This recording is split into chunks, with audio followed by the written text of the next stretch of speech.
Hi guys, कैसे हैं आप सब। मैं अमित वाधवानी आपका इस न्यू वीडियो में स्वागत करता हूं। हमने एक सीरीज स्टार्ट की है जिसका नाम है बिजनेस का ब्रह्मास्त्र। उस बिजनेस के ब्रह्मास्त्र में हम टोटल आपके लिए 7 वीडियोस लाने वाले हैं, जिसका ये सेकंड वीडियो है जिसका नाम है स्टाफ रिक्रूटमेंट एंड मैनेजमेंट। अगर हम सेल्फ एम्प्लॉयड हैं और धीरे धीरे अब हमें ये लगता है कि हमें स्टाफ की नीड है, हम अकेले काम नहीं कर सकते, हमें टीम की बिल्डिंग करनी पड़ेगी, तो उस केस में आपको ये वीडियो बहुत हेल्प करने वाला है, जिसका नाम है किस तरीके से हम स्टाफ रिक्रूट करें, how to recruit the staffs and do the management of that staff, so हम उससे मैक्सिमम आउटपुट ले पाएँ। देखिए, स्टाफ्स अगर आप हायर कर लेते हैं तो देखिए कई बार क्या होता है, हम सस्ते सस्ते के चक्कर में महंगा सौदा कर लेते हैं। होता क्या है, हम ये सोचते हैं कि ये स्टाफ मुझे सस्ते में मिल रहा है, लेकिन बाद में मालूम चलता है कि वो मुझे महंगा साबित हुआ। तो क्या पॉइंट्स होते हैं, किस तरीके से हायरिंग होती है, आपको क्या पॉइंट्स पे ध्यान देना चाहिए, और हायरिंग से पहले, हायरिंग के बाद, उसके बाद क्या प्रोसेस होना चाहिए आपके साथ, ताकि आपको उससे प्रॉफिट हो, स्टाफ से लॉस ना हो, और आप मैक्सिमम से मैक्सिमम प्रॉफिट किस तरह से ले पाए उनसे, इसके बारे में यहाँ पे हम डिस्कस करने वाले हैं। So I welcomes you to this wonderful video. I Amit Wadhwani starting this series of business का ब्रह्मास्त्र का सेकेंड वीडियो है ये। देखिए, सबसे पहले अगर आपकी कोई भी कंपनी है, आपको ऐसा लगता है कि मुझे स्टाफ रिक्रूटमेंट करने चाहिए, और आपको ये लगता है कई बार ऐसे स्टाफ हमारे कंपनीज में आ जाते हैं जो हमें प्रॉफिट तो नहीं दे पाते यार, उल्टा आते हैं, अपना एंजॉयमेंट करते हैं, अपना सीखते हैं और चले जाते हैं। ऐसे भी लोग होते हैं जो आपके कंपनी में काम करने नहीं आते, सीखने आते हैं, सीखने के बाद निकल लेते हैं। तो उल्टा आपने उसको पैसा भी दिया, सिखाया भी, अपना समय भी दिया, उल्टा आप जीरो पे लॉस हुए, उल्टा उसका प्रॉफिट हो गया। तो आपको किस पॉइंट्स पे ध्यान देने हैं ताकि आप ये समझ पाओ कि किस स्टाफ को हायर करें, किसको हायर ना करें, किसको किस पॉइंट पे हायर करें, किस डिपार्टमेंट में हायर करें। तो देखो, 7 स्टेज में आपको यहाँ पे बताने वाला हूँ। मैं आपको यहाँ पे 7 स्टेज के बारे में बताने वाला हूँ। उसमें से पहला स्टेप्स अगर मैं बात करूँ, तो अगर पहले स्टेप्स की बात करूँ तो वो है आपका understanding and analysis the requirement. पहले आपको खुद को अंडरस्टैंड होना है, समझना है कि मैं जो रिक्रूटमेंट करने वाला हूँ वो किस डिपार्टमेंट के लिए है, उसका काम क्या होगा, उससे आपकी एक्सपेक्टेशन क्या है, कितना उससे सैलरी दे सकते हो, उसकी एजुकेशन क्या होनी चाहिए, उसका रोल क्या होगा यहाँ पे, उस सब चीज़ों को पेपर में लिख लीजिए। उसको बुलाने से पहले ये आपका क्लियर होना चाहिए। अगर आपने पेपर में ऐड दिया तो पेपर में ऐड जब देते हो या डिफरेंट रिक्रूटमेंट वेबसाइट्स पे अगर आप हायर करते हो तो वहाँ पे क्लियरिटी होनी चाहिए, ताकि कोई ऐसा बंदा ना आए जिसकी आपको नीड ही नहीं है, तो वहाँ पे सिलेक्शन टाइम पे भी आपका टाइम बर्बाद हो रहा है। ठीक है, तो पहला स्टेज ये होता है कि खुद को आपको तैयार करना है, खुद को क्लियर रखना है कि आपको जो स्टाफ की नीड है उसका मेन रोल क्या होगा, उसका मेन रोल आपकी कंपनी में क्या होगा, उससे आपकी एक्सपेक्टेशंस क्या होगी, ताकि जब वो बंदा आए तो आप उससे क्लियर सिंगल पॉइंट पे बात कर पाओ, कोई पॉइंट छूटे ना। कोई भी ऐसे कई बार क्या होता है, हम बात तो कर लेते हैं, रिहायर कर लेते, मालूम चलता है बाद में हम कुछ और भी बता रहे हैं, वो बोलते हैं अरे सर ये तो आपने मुझे बताया नहीं था कि ये भी करना है, या तो ये भी है, ये तो मैंने सोचा ही नहीं है, ये तो मेरे मेरे से नहीं हो पाएगा, इसके बारे में तो बात ही नहीं हुई थी। तो ऐसा भी कई बार हो जाता है। ठीक है, तो क्लियर उसके बता दीजिए कि ये मेरी आपसे एक्सपेक्टेशंस हैं, ये मैं आपको इतना दे सकता हूं, ये पूरा प्रोसेस उसको क्लियर बता दो। ठीक, ताकि बाद में कुछ प्रॉब्लम ना आए, ताकि उसको क्लियर रहे कि मैं कर सकता हूं कि नहीं कर सकता। मालूम चला उसको जो है 5 काम करने हैं आपके ऑफिस में, आपने 3 तक बेटर तरीके समझा पाए, 2 छूट गया आपसे समझाना। जब काम करने बैठे तब आप बता रहे हो उसको कि ये चीजें ऐसी ऐसी करनी है, तो आपको भी तकलीफ है, उसको भी तकलीफ है। ठीक, अब देखो जो पॉइंट पे फोकस करना चाहिए वो क्या है, मैं आपको ये समझाता हूं। देखिए, सबसे पहले आपको किस किस पॉइंट्स पे आपको फोकस करना है ताकि वो स्टाफ आपको फायदा दे पाए, नुकसान ना दे। देखिए, पहला पॉइंट है कि आपको जिस पॉइंट पे फोकस करना है वो है कि साइज ऑफ ऑर्गेनाइजेशन। आप अपनी कंपनी को किस लेवल तक ग्रो करना चाहते हैं, आपकी कंपनी की साइज क्या है, 10 स्टाफ की, 20 की, कितने लोगों की नीड है, ये आप तय कर लो पहला। दूसरा, आपका salary range and structure set कर लो कि कितने से कितना सैलरी आप दे सकते हो उसको, ताकि बाद में दिक्कत ना हो। Company culture and work environment of organisations जो है सेट कर लो, कि भाई उसको बताओ सामने वाले को कि भैया हमारे यहाँ का कल्चर ये है, हमारे यहाँ काम करने का तरीका ये है, ताकि तुम ढल पाओगे नहीं ढल पाओगे, तुम कर पाओगे नहीं कर पाओगे। ग्रोथ परसेंटेज ऑफ कंपनी बताओ भैया, तुम अगर देखो इतना कितना काम करते हो तो तुम्हारी हर साल या 6 महीने में इतना इतना हम तुमको ग्रोथ देंगे, ताकि उसको मोटिवेट करो, उसको ये बताओ कि उसका फ्यूचर क्या है। देखो किसी भी स्टाफ का को मेन पॉइंट होता है कि मेरा फ्यूचर क्या हो सकता है इस कंपनी में, तो उसका फ्यूचर अगर ब्राइट हो सकता है तो उसको बताओ कि आप ये चीज़ करोगे तो आपको हम ये चीज़ें देंगे, फ्यूचर में आपको ये चीज़ें मिलेंगी। उसको एग्जाम्पल्स दो जो पुराने स्टाफ्स हैं जिनको ग्रोथ मिला है। नंबर ऑफ रिक्वायरमेंट्स आप सेट कर लो कि कितने रिक्वायरमेंट्स हैं आपकी, कितने स्टाफ, 2 चाहिए, 3 चाहिए, 4 चाहिए, सेट कर लो। Skills, qualification and experiences clear होने चाहिए। The current stage of employment आपको क्लियर होना चाहिए कि सामने वाला का भी बैकग्राउंड क्या है, सिस्टम क्या है। तो प्री प्लान्ड है ये सब चीजें जो है ना, ये सब आपको तैयार कर लेना है उसको हायर करने से पहले, उसको बुलाने से पहले ये सब चीजें आपके पास क्लियर होनी चाहिए, ताकि जब आप उसको बताने बैठो तो कोई पॉइंट छूटे ना आपका। ये होता है प्री प्लान्ड। प्री आपकी पहले से तैयारी जो होनी चाहिए किसी भी स्टाफ को बुलाने से पहले, उसका रिक्रूटमेंट या इंटरव्यू लेने से पहले। ठीक, तो ये आपको ये बताता है कि ताकि यार ये सब देखो पहले से तैयारी करने का फायदा बहुत सारा होता है, उससे आपको जो है कुछ भी ऐसी पॉइंट नहीं छूटता जो आपको उसको बताना था और आपने बता नहीं पाया। सेकंड पॉइंट पे अगर जाते हैं तो वो होता है preparing the job description. Preparing the job description ये है कि सामने वाले का काम क्या होगा, पूरा A to Z आप तैयार कर लीजिए, ताकि उसको जो है इस बात में बाद में कुछ डिस्प्यूट ना हो कि मेरा काम ये था, मुझसे ये काम करवाया जा रहा है। ठीक, जिसमें बहुत सारी चीज़ें आती हैं जॉब डिस्क्रिप्शंस में कि आपको वो चीज़ क्लियर होनी चाहिए उसको जो दिखाने के लिए, या उसको जो रिप्रेजेंट करोगे आप कि आपका काम क्या है।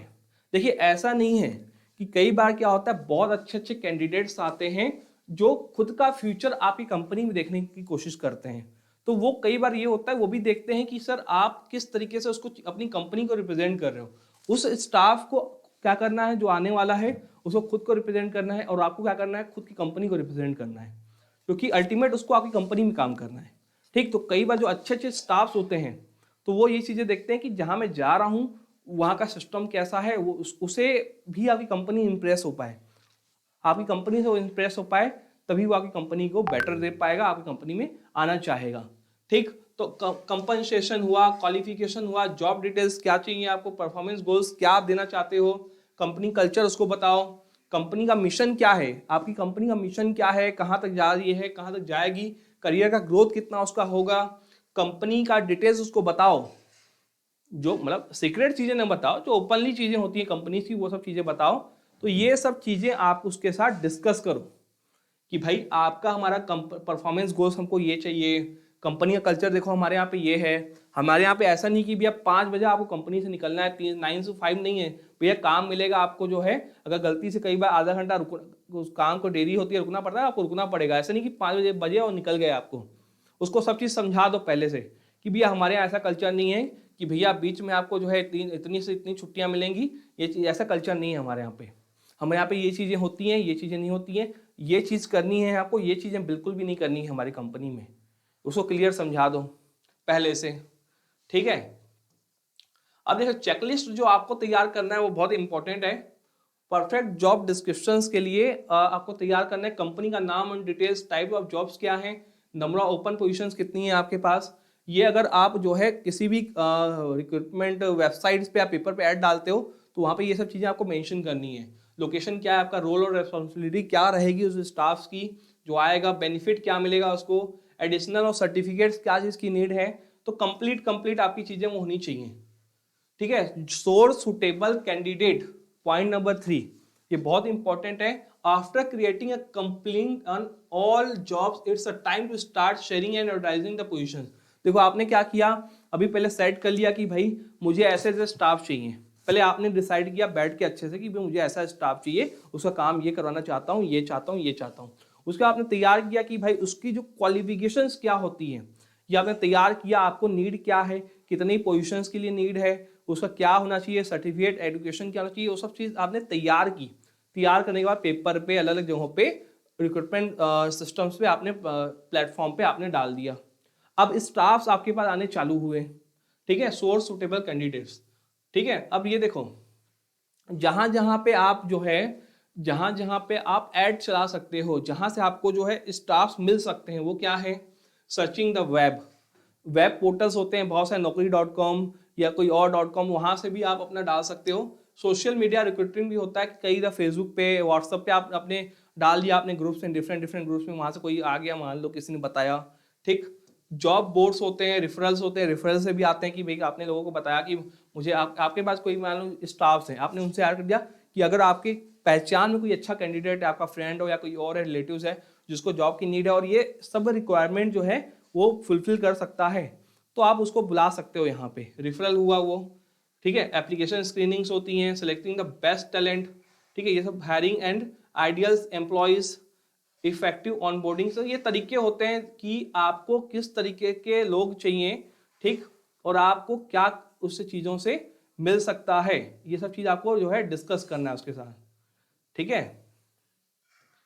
ये सब तरीके से आपको जो है रिक्रूटमेंट्स मिल जाती है। तो ये बात तो ये हुई, देखो यार अभी बात तो सिर्फ इतना हुआ है कि हमारे पास स्टाफ्स कैसे आए, लोग हमारे पास इंटरव्यूज के लिए कैसे आए, ठीक है, ये तो आ गया। अब हम सामने स्टाफ बैठा है, सामने रिक्रूटर बैठा है, सामने आप बैठे हो, आपको उसे हायर करना है कि नहीं करना है, ये मेन पॉइंट अब चालू होता है। तो सबसे पहले उसको अपनी कंपनी की चीजें बताओ, सामने वाले का बैकग्राउंड समझो, सामने वाले का अगर ये पूछो कि उसने जहां काम किया है उसके रेफरल लो, उनसे बात करो कि भैया अरे आप फलाना फलाना आपके यहाँ काम करता था, अगर कोई क्या वो दोबारा आपके यहाँ आएगा तो आप उसको रखोगे क्या? अगर बोलते हैं हाँ यार आएगा तो मैं रख लूंगा यार, बढ़िया कैंडिडेट, तो आप समझो आपके आपके लिए ठीक है। बोलता है नहीं भाई अब तो मैं इसको बिल्कुल नहीं रखूंगा, अगर फ्री में काम करेगा तो भी नहीं रखूंगा, मतलब समझ लो कुछ गड़बड़ है उस जहाँ उसने पुराने जगह काम किया है। तो उसका बैकग्राउंड समझिए, जहाँ पहले उसने काम किया है वो सबसे इंपॉर्टेंट है। क्या वो कोई क्रिमिनल बैकग्राउंड तो नहीं करके आया है, या कुछ गलत एक्टिविटी करके तो नहीं आया है, या चोरी चकारी करके तो नहीं आया है, या वहाँ पे फ्रॉड करके तो नहीं आया है, या वहाँ पे कोई बेईमानी करके तो नहीं आया है, ठीक। दूसरी चीजें ये है उसका करेक्टर क्या है, मालूम चला उसका करेक्टर खराब है, आपकी कंपनी में आ गया और बाकी स्टाफ के साथ भी मिसबिहेव कर रहा है, उसका भी खराब कर रहा है, खुद तो जाएगा दूसरों को भी आपकी कंपनी का इमेज खराब करके उसको भी निकलवा देगा। भाई कोई आपके यहाँ काम कर रहा है, पहले से एक लड़की काम कर रही है, ठीक है, फीमेल काम कर रही है अच्छे से, अब कोई खराब कैंडिडेट आ गया उसके साथ छेड़खानी कर रहा है या उसके साथ बदतमीजी कर रहा है, तो वो भी नहीं टिकेगी, उसको भी लगेगा आप भैया यहाँ पे नहीं करना चाहिए काम, यहाँ पे सही नहीं है एनवायरनमेंट। तो कोई भी स्टाफ काम करता है, लोग काम करते हैं, मेन पावर काम करता है जब, तो वहाँ का एटमॉस्फेयर भी देखता है। तो ये चीजें भी आपको ध्यान देनी पड़ेंगी कि जो बंदा आया हुआ है उसके बारे में जितना हो सके उतना जान लीजिए। अब आपने जान लिया, आपने हायर कर लिया, तो अभी हायर ऐसे मत करो। देखो मेरा तरीका बताता हूँ हायर कैसे करता हूँ मैं अपनी कंपनीज में।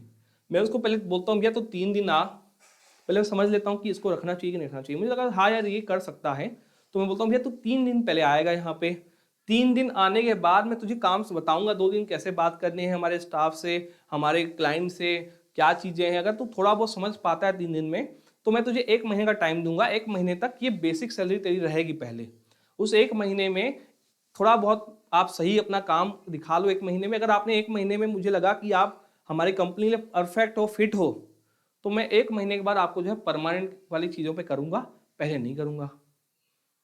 परमानेंट मतलब ये नहीं कि वो परमानेंट हो गया हमारे, मतलब अब उसको जॉब मिल गई यहाँ पे, ठीक है, अब उस पर निगाहें वाहें वो जो चीज़ें नहीं है, लेकिन पहले 3 दिन में सिखाता हूँ, उसके बाद मैं डिसाइड करता हूँ कि उसकी स्टार्टिंग सैलरी क्या रखूँ मैं। उसके बाद 1 महीना में उस बेसिक सैलरी पे उसको देखता हूँ, अगर लगता है कि ये मुझे प्रॉफिट दे रहा है, यहाँ पे एटमॉस्फेयर में ढल रहा है, समझ रहा है, ताकि 3 दिन पहले इसलिए टाइम देते हैं हम उनको, ताकि वो भी हमको समझें हमारे काम को और हम भी उसको काम को समझें। लगता है 3 दिन ठीक है, तो चौथे दिन से उसका जो है अटेंडेंस हम स्टार्ट करते हैं और धीरे धीरे 1 महीने का समय देते हैं सीखने के लिए। पहले 15 डेज देखते हैं कि कितना बहुत कर पा रहा है, थोड़ा बहुत भी अगर वो सही कर पा रहा है काम तो उसको 15 दिन आगे कंटिन्यू करने फिर देते हैं, नहीं तो 15 दिन में हम उसको जो है अपना दे के सर टाटा बाय बाय कर देते हैं कि ना आपका टाइम बर्बाद हो ना हमारा टाइम बर्बाद हो। क्योंकि देखो वो जब पहले महीने आता है तो वो आप पहले तो आप उसको सैलरी भी दे रहे हो, बैठ के अपना समय निकाल के काम भी सिखा रहे हो। अब देखो उसको तो आता जाता कुछ है नहीं अपने कंपनी का, ठीक है, तो आपको किसी ना किसी स्टाफ को हायर करना, उसको बोलना पड़ेगा भाई तो अपना कुछ समय निकाल के इसको सिखा बैठ के, तो सिखा भी हम रहे हैं, पैसा भी हम दे रहे हैं, ठीक है, बाद में मालूम चल रहा है कि भैया वो हमारे काम का ही नहीं है। और सिखाइए भी उतना जितना उसको उसके काम के लिए नीड हो। पूरी चीज कभी भी अपनी कंपनी की हर चीज उसको मत सिखाइए, जितनी नीड हो उतना सिखा के खत्म। अब वो स्टाफ हायर हो गया है, उसके बाद आपको बहुत सी चीजों का ध्यान देना है, उसको बता दो भाई कि अगर आप मेरे यहाँ पे क्या होता है, जब स्टाफ्स आते हैं तो मैं क्या करता हूँ, बैठाता हूँ पहले 15 मिनट, भाई तूने कल क्या काम किया, उसे क्या आउटपुट निकला, उसका उसमें से कोई ऐसा क्लाइंट है जो आज से तुमको बात करें उससे पहले आधा घंटा बात करो, आज तेरा ये काम है, लंच टाइम आके तुझे चेक करवाना है, और एक जाने के टाइम आधे घंटे पहले चेक करवाना है अपने काम को। तो जब आप उन पे निगाहें रखते हो, कंट्रोल रखते हो, उनको ये पता होता है कि इतने बजे जाके मुझे रिपोर्ट करनी है या मुझे ये काम दिया गया ख़त्म करना है, तो उस पर उसको काम करना ही पड़ता है। तो उसको डिसाइड कर लो। हाँ, सबसे इंपॉर्टेंट बात यह है कि अगर आप अपने स्टाफ से इफेक्टिव काम करवाना चाहते हैं तो उसको ये भी बताइए, आप उसको मान लीजिए कि कुछ चीज़ों का आप उसको साथ में इंसेंटिव सेट कर लीजिए कि तूने इतना ग्रोथ करवा दिया तो ये इंसेंटिव है, इतने की सेल्स करवाया तो ये है, इतने अगर आपने ये सेल करवा दिया इतना है, इतने क्लाइंट्स तुमने बना दिए तो तुमको ये इंसेंटिव है। तो जब इंसेंटिव की चीज़ें आती हैं सैलरी के साथ में, तो स्टाफ का ना मोटिवेशन 50 गुना बढ़ जाता है। ये चीज़ हमारी कंपनी में भी होती है, इंसेंटिव का काम। इंसेंटिव अगर आप दोगे अपने स्टाफ्स को तो वो बहुत इंटरेस्ट लेके काम करेगा, वो इंटरेस्ट लेके काम करना पसंद करेगा। ठीक है, ये चीज़ें। और अपनी कंपनीज में इस चीज़ का ध्यान रखिए कि जब फीमेल और मेल्स कैंडिडेट्स होते हैं, राइट, वो कई बार क्या होता है, फिर वो लव बर्ड्स वाले पॉइंट्स बनना स्टार्ट हो जाती हैं। ये होता है भाई, आपको पता है, खुल के बात कर रहा हूँ मैं। ठीक है, वो वाला एटमॉस्फेयर आप सीधा सीधा बनने मत दीजिए, बाद में वो चीज़ें आपको बहुत नुकसान करती हैं। भाई आप जो है यहाँ पे एज अ कि वो है, आप मैम हैं, आप मैडम हैं, और आपको जो है उसी दायरे पे रह के काम करना है, जो है दायरा क्रॉस नहीं करना है। तो कई बार वो भी चीज़ें जो है कंपनी की ऐसी तैसी करने में काम आती हैं। तो कोई भी पॉइंट ऐसा आप जो है बनने मत दीजिए अपनी कंपनी में जहाँ पे आप कंपनी की ऐसी तैसी होनी चालू हो जाए, या आपके दुकान का या आपके ऑफिस का जो भी एटमॉस्फेयर खराब होना चालू हो जाए। ठीक है, इस चीज़ का आपको बहुत ज़्यादा ध्यान देना होता है। ठीक है, क्योंकि ये चीज़ें जो हैं आगे चल के बहुत नुकसान करती हैं। ठीक, खुल के चीज़ें, प्रैक्टिकल चीज़ आपको मैं बता रहा हूँ। प्रैक्टिकल चीज़ें क्या क्या चीज़ें होती हैं, देखो भाई, हमने स्टाफ को रिक्रूट किया, हम कहीं एक दिन बाहर गए, 2 दिन बाहर गए, भैया मालिक तो बैठा ही नहीं है, हमको काम करना ही नहीं, हम क्यों करें, हमको कोई देख ही नहीं रहा है। ठीक है, तो उसको बता दे भैया तो 2 दिन ये तेरा काम है, नहीं मिलेगा तीसरे दिन जॉब से निकाल दूंगा। एकदम क्लियर कट। ये तेरा काम था 2 दिन का। एक दिन क्या हुआ मैं आपको पहले बताता हूँ। एक मैं बाहर चले गया, मैं लगभग, उसका टाइम था 11 बजे स्टाफ का, मैं 2 बजे आके काम देखा, सर तूने आपने क्या काम किया, सर मैंने 4 घंटा उसने कोई काम नहीं किया था, 4 घंटा उसने कोई काम नहीं किया। मैंने उसकी आधे दिन की सैलरी काटी। भैया जब तू यहाँ पे आने का पैसा तुझे नहीं मिल रहा है, यहाँ पे काम करने का पैसा मिल रहा है, तूने 4 घंटा काम नहीं किया, आधा दिन होता है, आधे दिन की तूने कोई काम ही नहीं किया, तो पैसा किस चीज़ का दूँ। उसको यही बता दिया तेरा इस हरकत की वजह से तेरा जो ग्रोथ होना था 2 महीने के अंदर, वो अब 4 महीने के बाद होगा। तो किसी भी स्टाफ को आपको जो है एक लिमिट में छूट देनी है, उसे मालिक बनने मत दीजिए। कई बार ऐसा भी होता है कि वो आपके सर पे चढ़ के नाचना स्टार्ट कर देते हैं, तो इस चीज़ का भी ध्यान देना है। देखो, प्यार भी करना है और कंट्रोल भी करना है। ठीक है, आपको, वो एक इंसान है, जैसे हम इंसान हैं वैसे स्टाफ जो आते हैं हमारे यहाँ पे वो भी इंसान ही होते हैं। हो सकता है कि आपके उम्र के बड़े हों या छोटे हों, दोनों हो सकते हैं, लेकिन हमको वो चीज़ भी मेंटेन करनी होती है। हमें मेन ये है कि उनसे काम करवाना, उनको भी अच्छा लगे, आपकी कंपनी को भी सही फायदा हो, इस तरीके से दोनों को बैलेंस करके काम करवाना मेन होता है। तो दूसरी चीज़ें ये है, उनको इंसेंटिव सेट करिए कि भाई इतना है पे इतना। और दूसरी बात ये देखिए, अगर आपका स्टाफ जो है अच्छा है लेकिन बेईमान है, तो वो कोई काम का नहीं है, वो आपको हमेशा कंपनी को ढकेलेगा नीचे। अगर वो बेईमान है, भले अच्छा कितना भी हो, अगर उसके मन में बेईमानी है तो वो कंपनी के लिए, आपके लिए बिल्कुल सही नहीं है। तो आप पहले ये फाइंड कीजिए कि कौन स्टाफ जो है, देखिए भली वो दो उसको थोड़ा कम आता है लेकिन वो ईमानदार है, तो ऐसे स्टाफ आप रखिए जो आपके प्रति, आपकी कंपनी के प्रति और आपके प्रति ईमानदार हो। भली उसको थोड़ा बहुत कम आता है तो भी वो आपको ऐसे से ज़्यादा फायदा देगा जो जिसको ज़्यादा आता है लेकिन वो बेईमान है। तो ये बहुत इंपॉर्टेंट है कि जो स्टाफ आप रख रहे हो लॉयल होने चाहिए। अब लॉयल्टी कैसे पता करें, कई बार ऐसे टास्क दे दो या ऐसा कुछ कर दो जिसपे आप उस समय अवेलेबल नहीं हो, लेकिन आप निगाहें रख रहे हो कि क्या कर रहा है, बाद में उससे पूछो कि तू ये चीज़ें ऐसे, आपको पता है कि उसका जवाब क्या होना है, लेकिन देखो कि वही सेम जवाब वो देता है कि नहीं देता। मैं भी कई बार ऐसे चेक करता हूँ, राइट। एक स्टाफ मेरे यहाँ पे आई थी, ठीक है, मैंने उसे 3 दिन पहले डेमो पे रखा, फिर 15 दिन का टाइम दिया। उस 15 दिन में उसने जो है, उनका काम था टेली कॉलिंग करना, हमारे सॉफ्टवेयर के बारे में बताना, लेकिन 15 दिन में उसने एक सेल नहीं किया। मैं 16th डे पे उसको बैठाया, सिंपल पूछा भाई आपने 15 दिन में हमारी कंपनी को क्या प्रॉफिट दिया, उसने कहा 0। तो बोला कि आपको मैं 15 दिन की सैलरी दूंगा तो मुझे प्रॉफिट हुआ कि लॉस हुआ, मुझे क्या मिला? बोले सर मैं तो कोशिश कर रही हूं ना। The way he she speak, sir मैं तो कोशिश कर रही हूं ना, मेरी क्या गलती है इसमें? तो ऐसे ऐसे वर्ड्स पे मालूम चल जाता है कि ऐसे स्टाफ्स आपके फायदे के हैं कि नहीं है। हमने जो है तो ऑन द स्पॉट उस स्टाफ को निकाल दिया। हमने उससे ये पूछा कि आप अभी, आपको 15 दिन में आपने कुछ नहीं सेल करवाया हमारा, तो आप 15 दिन में और आगे जो 16 से 30 डेज है उसमें क्या कर सकते हो आप? क्या आप, हमने ये कहा कि आप सिर्फ अपनी सैलरी जो है आपकी, वो आप इतना इतना निकाल, इतना प्रॉफिट दीजिए कंपनी को कि आपकी सैलरी निकल जाए। तो उसको उतना भी कॉन्फिडेंस नहीं था कि मैं जितनी मेरी सैलरी है मैं उतना भी आप कंपनी को प्रॉफिट दे पाऊंगी। तो ऐसे स्टाफ्स जो हैं तुरंत सोचने से बिना आप उनको निकाल दीजिए। और दूसरी बात यह है कि कई स्टाफ ऐसे आते हैं हमारे पास जो आ तो जाएंगे, उसके बाद ना वो काम करेंगे ना दूसरों को करने देंगे। बोलेगा छोड़ नहीं यार, मैं तो नहीं कर रहा हूं, देखो तू क्यों कर रहा है? मतलब खुद तो खराब है, खुद तो गंदगी है और दूसरों को भी गंदगी के रास्ते पे लेके जाएंगे। तो ऐसे लोगों से भी आपको बचना है। और स्टाफ देखो, काम हम नहीं करते, कंपनी से हम मैनेज करते हैं, हम कंट्रोल करते हैं, काम उन्हीं उससे करवाना है, उनसे ही करवाना है। कंपनी का ग्रोथ भी उसी से होगा। आपके पास, आपके अकबर के दरबार में जितने ज्यादा बिरबल होंगे, कंपनी उतनी ग्रो करेगी। तो आपको जो है बिरबल रखने अपने स्टाफ, अपने अपने दरबार में, न कि आपको ऐसे लोग रखने हैं जो आपकी कंपनी को डुबा दें। तो ये बहुत इंपॉर्टेंट सिलेक्शन होता है। उसके बाद भी अगर रिक्रूटमेंट के बाद आपको अपने कंपनी का जो एटमॉस्फेयर है बहुत प्यारा रखना है, अच्छा रखना है, ताकि वहाँ पे स्टाफ टिके। खराब एटमॉस्फेयर में कोई टिकना नहीं चाहेगा। So you have to maintain your company staff, means environment good, और बाकी चीज़ें भी मेंटेन करनी पड़ेंगी आपको। उनको भी फील गुड करवाना पड़ेगा आपको समय पर। उनको मान लो कभी कोई दिक्कत आ गई है तो आपकी कंपनी की रेस्पॉन्सिबिलिटी बनती है कि उसकी मदद करिए जितना हो पाए। और कंपनी के कुछ सीक्रेट्स होते हैं जो उनके साथ कभी शेयर मत करिए। मालूम चला जब निकलने के बाद जो है आपके कंप्यूटर कंपनी में घुस गया और जाके आपकी कंपनी की चीज़ें वो शेयर कर रहा है, तो वो चीज़ों का भी ध्यान रखिएगा। कोई भी स्टाफ जो है आपके का परमानेंट स्टाफ नहीं है, ये कभी आप मत सोचिएगा कि ये जो है ये अब तो मेरे कंपनी का है, ये हमेशा मेरे साथ ही रहेगा, ये मेरा ही, ऐसा कुछ नहीं है।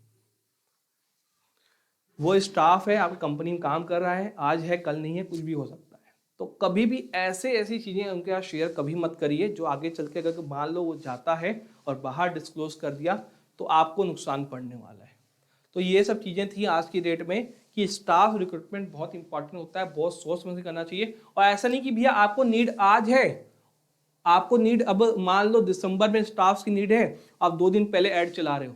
आपको पहले से तैयारी करनी है, 2-3 महीने पहले स्टाफ की रिक्रूटमेंट करो। जल्दबाजी में कभी भी स्टाफ रिक्रूट न करें।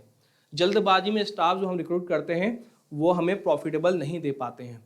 स्टाफ रिक्रूट करना बहुत ही इम्पॉर्टेंट प्रोसेस होता है जो बहुत सोच समझ से करना होता है। स्टाफ रिक्रूटमेंट से लेकर मैनेजमेंट तक की जो चीज़ें होती हैं बहुत ही इम्पॉर्टेंट होती हैं। अगर आपके यहाँ पे सही स्टाफ आपकी कंपनी में आ गया, आपके ऑफिस में आ गया, आपके दुकान में आ गया, आपको बहुत ऊपर लेके जाएगा। अगर आपके यहाँ पे कोई भी, अगर आप 10 स्टाफ में काम करते हैं, 11वां ऐसा आ गया जो अब भैया खराब है, ये 11वां जो है बाकी 10 को भी खराब करके आपकी कंपनी की ऐसी तैसी कर देगा। तो एक स्टाफ, एक गंदी मछली पूरे तालाब को गंदी कर देती है, वैसे ही अगर एक भी स्टाफ आपके यहाँ जो है गलत आ गया वो पूरे आपके पूरे के एटमॉस्फेयर को खराब कर देगा। तो एक एक स्टाफ का सिलेक्शन जो है बहुत इंपॉर्टेंट होता है। कई बार ऐसा होता है कि भैया पैसा भी दे रहे हैं हम स्टाफ और उसको सहूलियत भी दे रहे हैं और वो आके हमारे कंपनी काम तो नहीं दे रहा है, उल्टा हमारे बाकी स्टाफ को भी काम करने नहीं दे रहा है, उनका मोटिवेशन भी खराब कर रहा है, उनके जो सोच है उसको भी खराब कर रहा है। ठीक, ये सब चीज़ों से मैं गुजर चुका हूँ। तो जो एक्सपीरियंसेस है, प्रैक्टिकल चीज़ बता रहा हूँ यार, थ्योरी कुछ नहीं है, सब थ्योरी बुक्स में लिखी होती है, ऐसा ऐसा ऐसा थ्योरी। प्रैक्टिकल चीज़ जो होती है उसको देखा जाता है यार, प्रैक्टिकल समझो चीज़ों को। स्टाफ प्रोसेस बहुत इंपॉर्टेंट होता है, बहुत ही सोच समझ से करें, उसका बैकग्राउंड समझें कौन है क्या है, और उसको जितनी सहूलियत आप दे सकते हो दो बेचारे को, वो भी इंसान है, उसको ग्रोथ बताओ। उसको 3 महीने का टारगेट दे दो, सर अगर आपने 3 महीने में इतना किया तो भैया तुम्हारा सैलरी। मेरे यहाँ क्या होता है, हम 2 महीने में देते हैं कि तूने 2 महीने लगातार इतना ले आया, आपने इतना ग्रोथ कर दिया कंपनी का, इतनी सैलरी आपकी नेक्स्ट मंथ बढ़ गई। फिर बढ़ जाती है उसकी, फिर उसको नया टारगेट देते हैं हम लोग, फिर वो अचीव कर लेता है उस इंसेंटिव और उसका उतना फिर से सैलरी ग्रोथ फिर कर देते हैं। तो वो मोटिवेशन हमारे ऑफिस में हमेशा चलते रहता है, हमारे स्टाफ्स को हमेशा मोटिवेशन मिलते रहता है, टारगेट फिक्स रहता है, कितने पे कितना इंसेंटिव मिलेगा, कितनी सैलरी ग्रोथ कर देंगे हम। साल में ग्रोथ नहीं होता हमारा, 2-2 3-3 महीने में ग्रोथ करते जाते हैं। जो जितना अच्छा करेगा उससे क्या होगा, एक का ग्रोथ देख के बाकियों को भी मोटिवेशन मिलेगा कि भैया हम भी करें काम, हमको भी ये मिलना चाहिए। तो मैं अमित वाधवानी यहाँ पे विराम देता हूँ। हो सकता है कि आपको कुछ पॉइंट्स मेरे, अगर आप इस पूरे वीडियो में एक भी पॉइंट आपको लगा कि कोई काम का है आपका, जिससे आपकी काम आ सकती है आपकी कंपनी की में या आपके दुकान में या आपके ऑफिस में, तो प्लीज आप इस चैनल को लाइक और सब्सक्राइब कर लीजिए और नीचे लिखिए लेट्स ग्रो टुगेदर। हमारे कंपनी का जो लोगो है, जो स्लोगन है वो है let's grow together. Let's grow together आप कमेंट में लिखिए, मैं समझूंगा कि आपने मुझे प्यार दिया, हमारी कंपनी को आपने आशीर्वाद दिया आगे बढ़ने के लिए और आपने इस वीडियो को लास्ट तक देखा है। Thank you, take care. इसके बाद थर्ड वीडियो जो आने वाला है वो है सेल्स और मार्केटिंग के ऊपर। हो सकता है कि वो ऑलरेडी अपलोड हो चुका हो, तो आप नीचे जाके इसी प्लेलिस्ट में आप थर्ड वीडियो देख सकते हैं सेल्स और मार्केटिंग के ऊपर, जो बहुत ही वंडरफुल बना हुआ है। और जाइए देखिए और बाकी सीरीज के इस वीडियो को भी देखिए जिसका नाम है बिजनेस का ब्रह्मास्त्र। Take care, good bye.